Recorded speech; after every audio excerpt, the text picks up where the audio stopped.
Hello mọi người nhá. Hôm nay mình đưa các bạn đi ăn cưới vùng cao. Đấy. Đây chỗ này rửa bát đi. Gần đi rồi. Ơ gọt cười à. Ơ mẹ bới na tu đây. Cô mình đi ra. Chú toa. Phanh cô chú toa hả.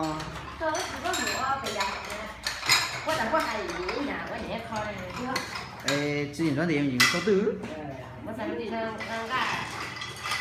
Ngang gà, chúng mình ngang gà để phun nữa thì cái bê từ tận nhìn ra là trời luôn à, như nhỉ à? Rửa bát nha. Biệt đội rửa bát có một đám cưới rất là đông, có 4 người rửa thôi.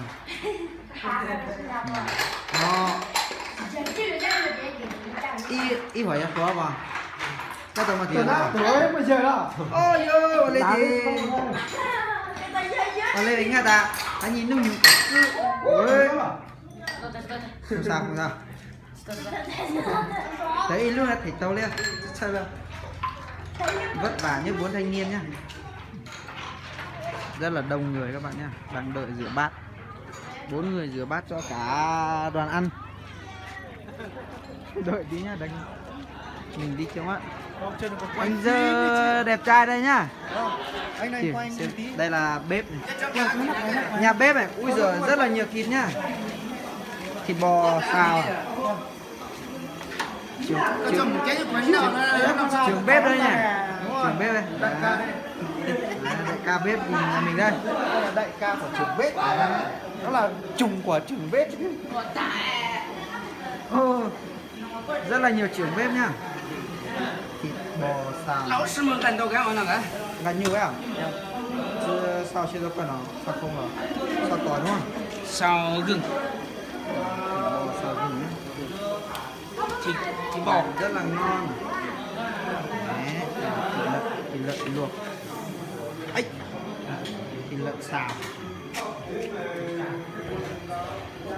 Bánh chấm này nhất luôn này. Rất ngon.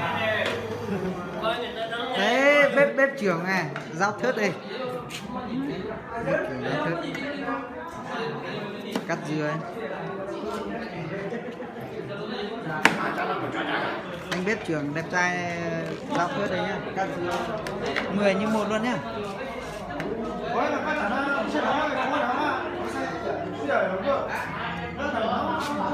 Rất nhiều nha mọi người.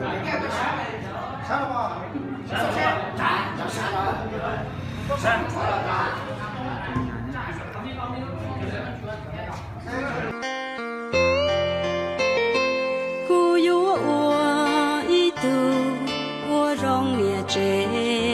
Cô yếu ua y tu rong chỉ chế thiên. Ó lên nhỏ ua kê. Y lên hư y lên. Chia và chữ ua tu cho kê. Nhỏ ta mang và chữ tia tròn tranh.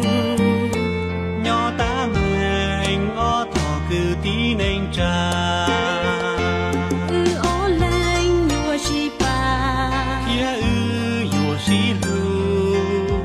Ua Lu nên có tuôn chế. Sao lu nơ. Sao nhẹ tao rồi. y lên Nhua nhà nhà trao y lên.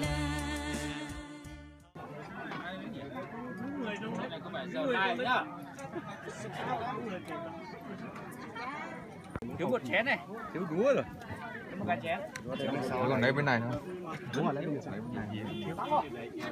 Ê, Khoanh đẹp trai nhất đội này. đây đẹp trai nhất đây này. Đấy. Hậu chi nhắm vào đùa. Hầu chú hầu này.